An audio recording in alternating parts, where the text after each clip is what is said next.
간호사 국가고시 합격에 가장 확실한 길. 대방열림의 특강은 다릅니다. 현장 강의 100% 신규 촬영, 강의 경력 20년 이상의 검증된 오정화, 김희영 교수팀, 많은 합격생이 추천하는 명품 강의, 간호사 국가고시, 간호직 공무원, 합격은 역시 대방열림고시 학원입니다. 안녕하세요. 네, 대방열림고시학원에서 간호사 국가고시 대비 기본간호학을 강의를 맡고 있는 오정화입니다. 자, 여러분들이 이제 제가 좀 과목이 많다 보니까 앞에 시작 멘트가 거의 비슷하죠. 그래서 뭐 사소한 건 다 빼버리고요. 자, 기본간호학은 공부했을 때 어렵다는 생각이 드셨어요? 쉽다는 생각이 드셨어요? 말 그대로 간호학에서의 기본을 물어보고 있는 거죠. 그렇기 때문에 우리가 환자에게 제공되는 간호 행위와 관련된 기본적인 거를 묻고 있는 과목입니다. 그래서 실제 우리가 여러분들이 이제 학생 실습할 때 이런 간호 행위를 실제로 해본 건 많이 없죠. 그죠? 근데 실제 문제는 실제로 해보았는지에 대한 문제에 포커스를 두고 출제되는 거를 볼 수 있습니다. 그래서 문제 자체는 그렇게 어렵지는 않는데 그 실제 행위를 물어보니까 이론으로만 외웠지 막상 해본 적이 없잖아요. 그러니까 조금 어렵다고 하시는 분들도 있어요. 그런데 기본간호학은 여러 과목들하고 같이 접목되어 있는 부분이 많아요. 제가 하고 있는 성인, 그 다음에 모성, 아동, 그쵸? 또, 기본에서 감염관리? 이런 쪽 부분은 또 간호관리 쪽하고도 거의 비슷하다는 느낌이 들거든요. 그래서 기본간호학 정리를 잘 해놓으면 다른 과목에서도 연결이 많이 돼서 오히려 기본과학이 더 쉬워질 수 있다는 느낌을 받기도 하는 과목입니다. 자, 그래서 여러분들이 이제 공부를 시작을 해야 될 텐데, 그 기본간호학 문제는 30문제잖아요. 많지 않죠? 보시면 되는데, 목차에서도 보시면 기본적으로 나오는 게 건강사정, 활력증후에 대한 문제가 나올 거고요. 제일 많이 나오는 게 어딜까요? 투약이요. 그쵸? 그 다음에 투약에서 경구약, 주사약, 투약하는 방법이 있죠. 이런 데서 굉장히 비율이 높고, 실제 계산 문제도 거기서 많이 나오고요. 그 다음에 산소화 문제, 그 다음에 활동과 운동 요구, 이런 쪽에서 출제가 많이 되니까 그쪽을 더 참조 많이 하시면 좋겠습니다. 이번 수업 역시 다른 과목하고 똑같이 3시간씩 6회, 총 18시간으로 진행될 예정입니다. 자, 여러분들, 이 시점에서 이제 중요한 것들이 뭐냐면, 여러분들이 문제를 이제 푸시다 보니까 아는 문제는 굉장히 쉽게 푸시죠. 그죠? 근데 그런 문제들은 반복해서 푸실 필요가 없어요.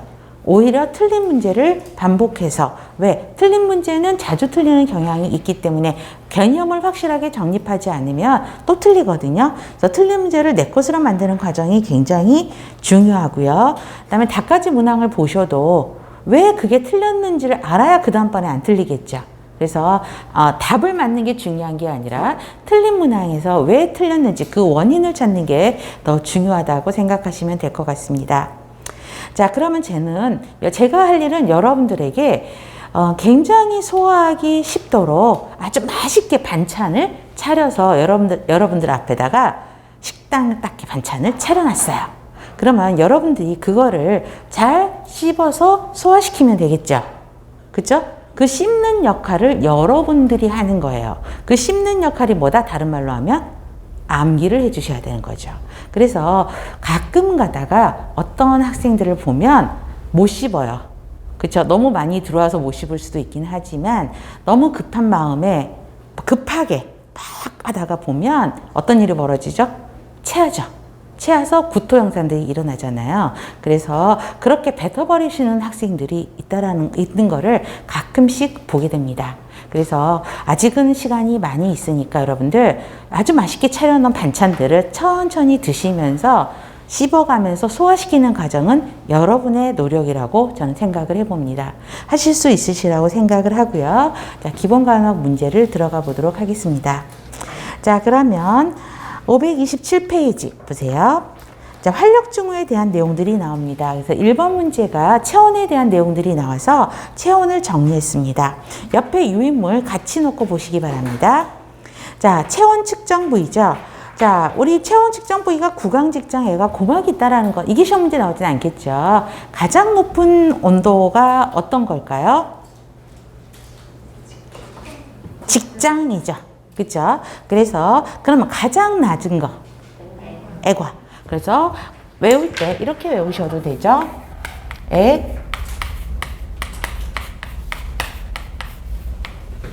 됐나요? 액고구직 이렇게 외우시면 되고요.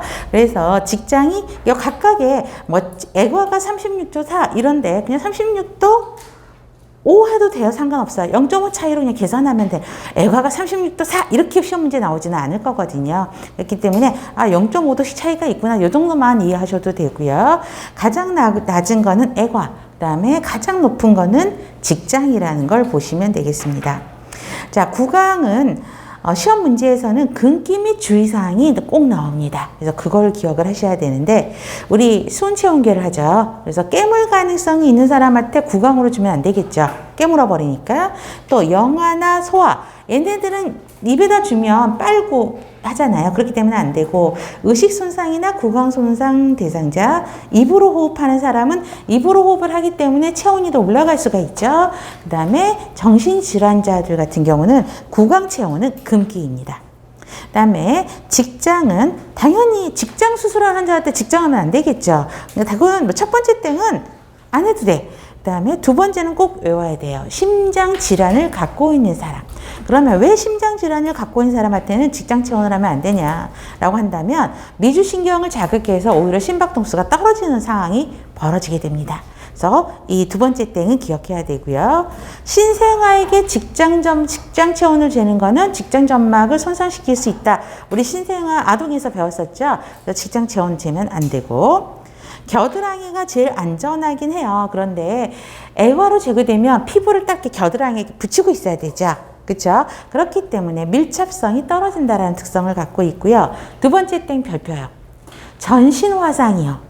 화상을 입었기 때문에 피부 손상이 많이 있는 사람이잖아요. 그럼 겨드랑이 피부라고 괜찮을까요? 아니잖아요. 그렇기 때문에 피부 손상이 있어서 액화는 전신 화상은 안 되는 액화 재원하면 안 되고 당연히 피부 질환도 하면 안 되겠죠. 그 다음에 고막은 첫 번째 땡 기억하세요. 짧은 시간 안에 심부 체온을 반영하는 게 뭐냐 이렇게 물어보면 고막이라고 이야기하겠죠. 그런데 재는 사람들에 따라 좀 차이가 있고요. 그 다음에 웨이도 상태, 귀지가 얼마나 깊숙이 넣느냐, 겉에만 재는 데 따라서 차이가 있긴 하는데 이런 정확도가 조금 떨어진다라는 단점이 있습니다. 구별하시면 되고요.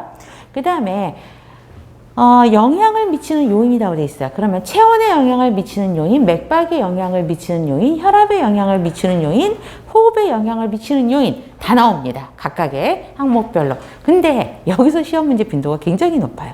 그래서 체온에 영향을 미치는 요인 머스트로 갑니다. 자, 신생아 체온은 그렇게 봐도 안 되고 영아하고 노인 보세요. 영아는 생리적 기전이 미숙해서 체온 조절 기능이 미성숙하죠. 그래서 체온 조절이 잘 안 되죠.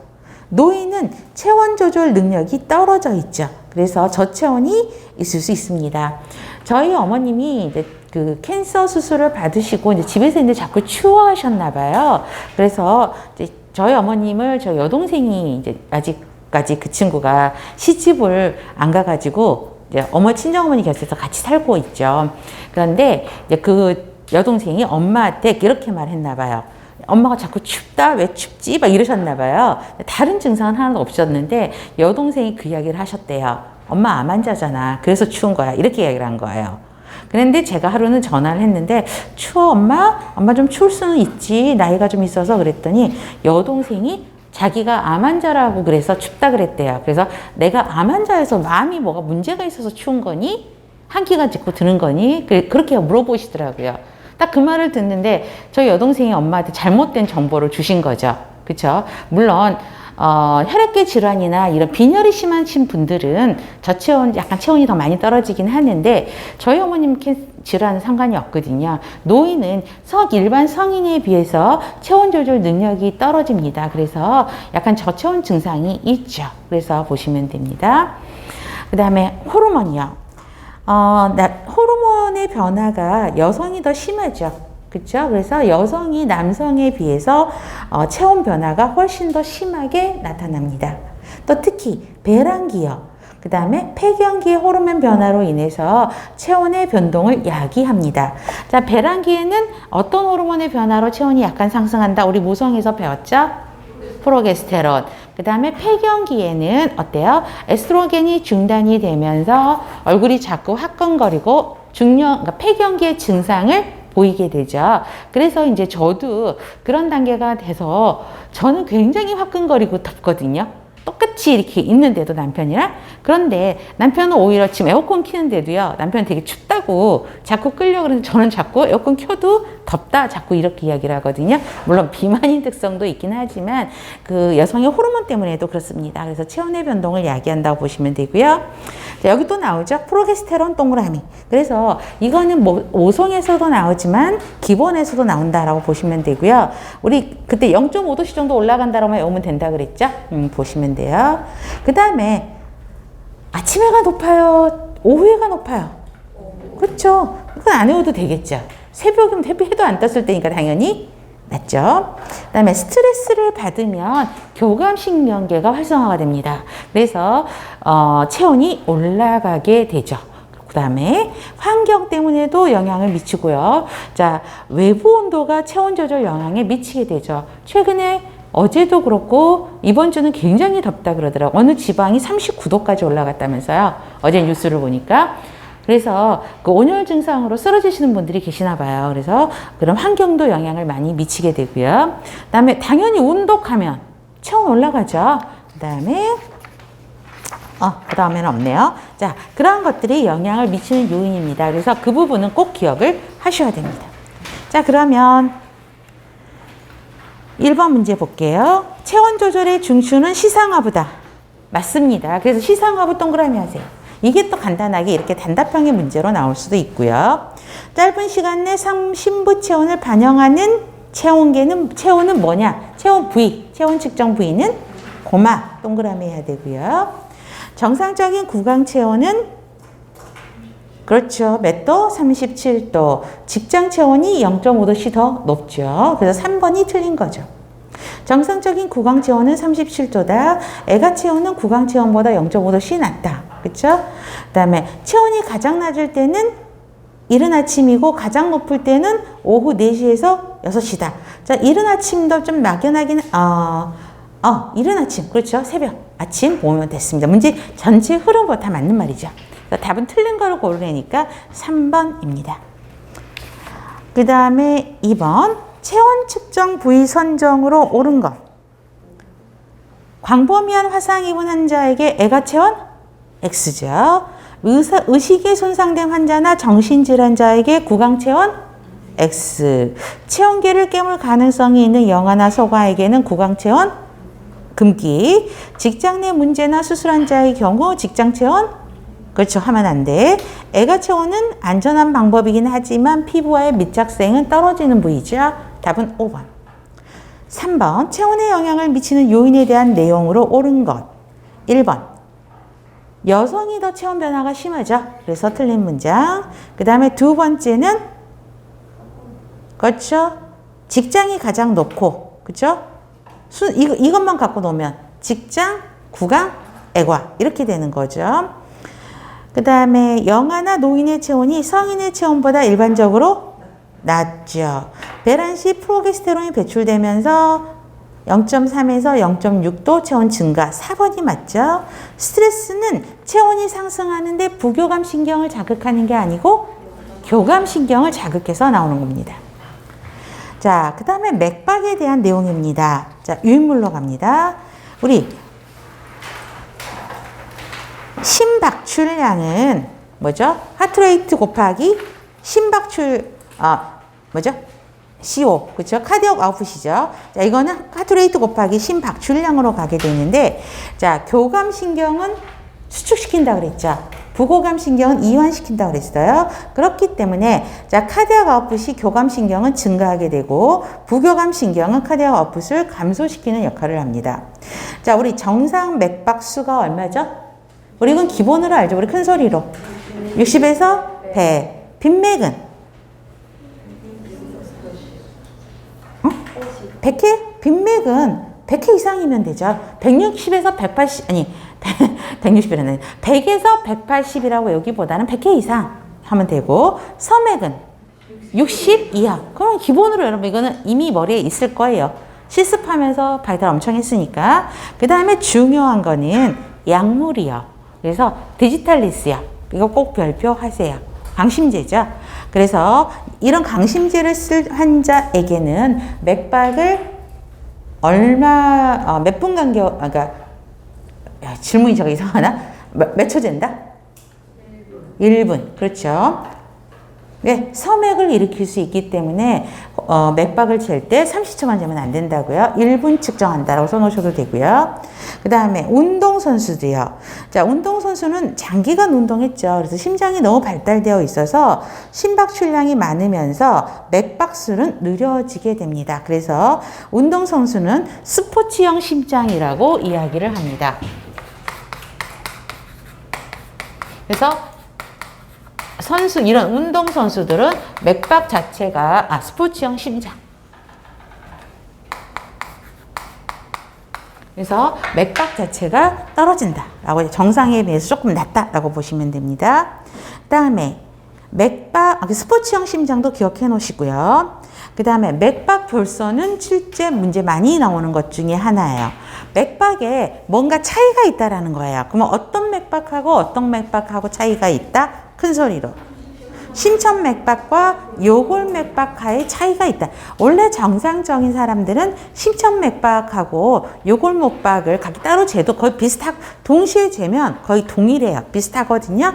그런데 자, 심천맥박과 요골맥박을 동시에 측정을 했는데 이게 같지가 않아. 이거를 맥박 결손이라고 이야기를 합니다. 자, 그러면 맥박 결손이 차이가 나는 건 뭐냐? 그러면 심장 수축력이 좋지 않아서 말초까지 맥박을 충분히 공급하지 않아서 맥박 결손의 차이가 난다라고 이야기를 하고 있죠. 그래서 맥박 결손을 측정을 하려면 한 명의 간호사가 두 개의 부위를 동시에 측정을 할 수는 없잖아요. 그래서 두 사람의 간호사가 한 사람은 심청맥박, 한 사람은 요골맥박 부위를 찾아서 단 다음에 수의 차이를 보는 것입니다. 그래서 얼마 정도 차이가 나느냐라고 보면 10 이상 차이라고 보시면 돼요. 숫자가 10 이상 차이가 나게 되면 맥박 결손이라고 보게 됩니다. 근데 거의 비슷해요, 정상은. 그 다음에 맥박 결손을 기억해 놓으실 필요가 있고요. 그 다음에 측정 부위요. 자, 측두맥박이죠. 그래서 요고부위 동맥 측정이 어려운 경우에는 머리에서 하면 되고요. 그 다음에 총경맥박, 다른 말로 하면 경동맥이죠. 그렇죠? 보시면 됩니다. 그래서 쇼크 환자 하게 되고요. 유아 심장 정지 시에도 사용하게 되고요. 그 다음에 심천맥박은 우리 유아의 바이탈을 할 때 맥박 측정 부위가 심천맥박이라고 아동에서 배웠었죠. 그 다음에 심천맥박 부위는 항상 나온다 그랬어요. 아동에서도 문제가 나오고요. 기본에서도 문제가 나옵니다. 그래서 우리 왼쪽 쇄골 중앙선이죠. 중간선, 중앙선 같은 말이고요. 그래서 왼쪽에서 왼쪽 쇄골 중앙선에서 네 번째, 다섯 번째 늑골 사이 공간을 심천맥박이라고 이야기를 합니다. 그래서 이 역시도 심천맥박도 1분간 풀로 들으셔야 됩니다. 그래서 1분간 동그라미. 상완맥박이죠. 상지혈압 측정할 때는 상완맥박을 들어야 되고요. 우리가 일반적으로 혈압 측정할 때 제일 많이 듣는 게 상완맥박에서 듣게 되죠. 그 다음에 요골맥박이죠. 가장 많이 사용하는 게 어디예요? 우리 여기서 재는 거. 요골맥박이 일반적으로 많이 사용하는 부분이죠. 그래서 보시면 되겠고, 특히 우리 요골맥박을 측정을 할 때 혹시 기억나는 사람 있을까? 주의사. 여기에 엄지손가락을 댄다 안 된다? 그거는 기본으로 갖고 가야 되겠죠? 왜? 여기에는 맥박이 있기 때문에 어떻게 한다? 중지, 세 개 손가락 이렇게 해가지고 측정을 해야 되는 것이죠. 그래서 엄지 사용 금지도 하나만 써놓으세요. 너무 기본이긴 해서 안 써놨긴 했는데 그래도 하나만 엄지 사용 금지. 그 다음에 대퇴맥박은 다리 순환 상태를 보는 것이죠. 자, 맥박에 영향을 미치는 요인입니다. 자, 빈맥과 서맥에 영향을 미친 요인, 별표하세요. 비교합니다. 이게 시험 문제. 어떤 상황에서 빈맥을 일으키는지, 어떤 상황에서 서맥을 일으키는지, 이거는 성인이랑 다 그 해부생이랑 다 이런데 연결이 되게 됩니다.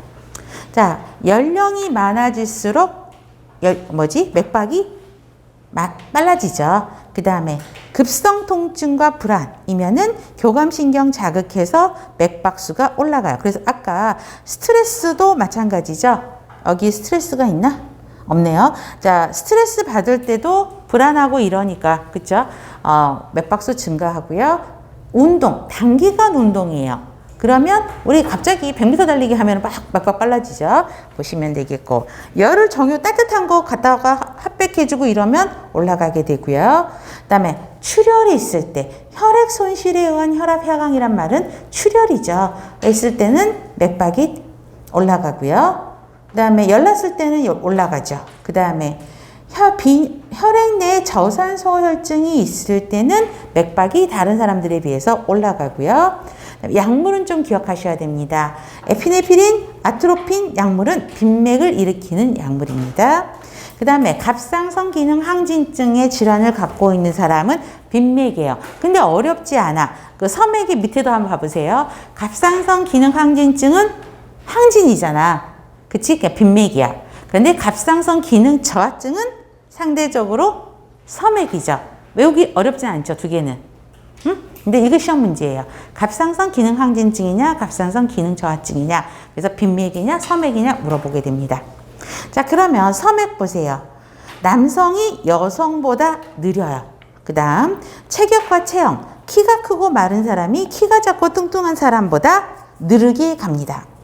자, 제가 잠깐 접으세요. 제가 좀 키가 작고 뚱뚱하잖아요. 물론 수업 시간에 학생 때도 통통적이긴 했는데, 저도 이제 갱년기 들어가면서 막 자꾸 이제 더 체중이 가해지는 것 같은데, 그래서 어느 날 갑자기 제가 좀 맥박이 좀 빨리 든다는 느낌이 드는 거예요. 그래서 맥박을 재봤어요. 재고 그때만 해도 핸드폰에 이렇게 센서 있으면 맥박을 재주는 이제 핸드폰이 있네. 지금도 되나 그게? 모르겠어요. 지금 거는 제가 그 웹이 없어서 모르겠는데 있었거든요. 그런데 남편이 옆에 있길래 동시에 재봤어요, 한번. 제가 좀 빨리 뛴다는 느낌이 들면서도 궁금하더라고요. 이 남자는 몇 번이나 뛰나. 그랬는데 제가 이 이야기를 하냐면 저희 남편이 좀 키가 커요. 한 82? 그죠? 그 다음에 되게 말랐어요. 물론 지금은 이제 전형적인 중년의 아저씨이지만 이 사람이 총각일 때는 그 키에 여러분 70kg가 안 됐었어요. 그러니까 생각을 해보세요. 롱다리에 삐쩍 마른 사람.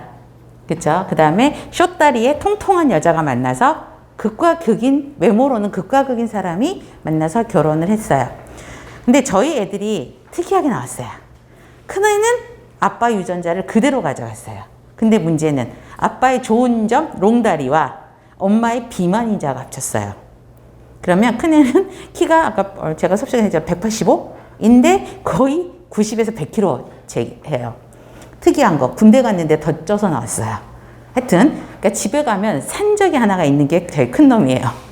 근데 둘째는 키가 작다고 제가 말씀을 드렸잖아요. 엄마의 숏다리하고 아빠의 마른 인자가 만난 거예요. 그러니까 어깨도 굉장히 작고 말랐어요. 그래갖고 어떻게 그 다음에 알러지 있는 거랑 성향이랑 저랑 똑같아요. 가끔 가다가 너무 저를 보고 있는 듯한 느낌이 들거든요. 이제 농담 삼아서 어떻게 유전자가 이렇게 섞이냐라고 제가 얘기를 했는데 중요한 거는 키가 크고 마른 사람이 저같이 키 작고 뚱뚱한 사람보다 느리다고요. 그래서 저희 남편은 맥박을 하는데 60 정도밖에 안 나와요. 너무 좀 이렇게 너무 푹 쉬고 있다. 잘 때 재면 한 50 얼마밖에 안 나와요.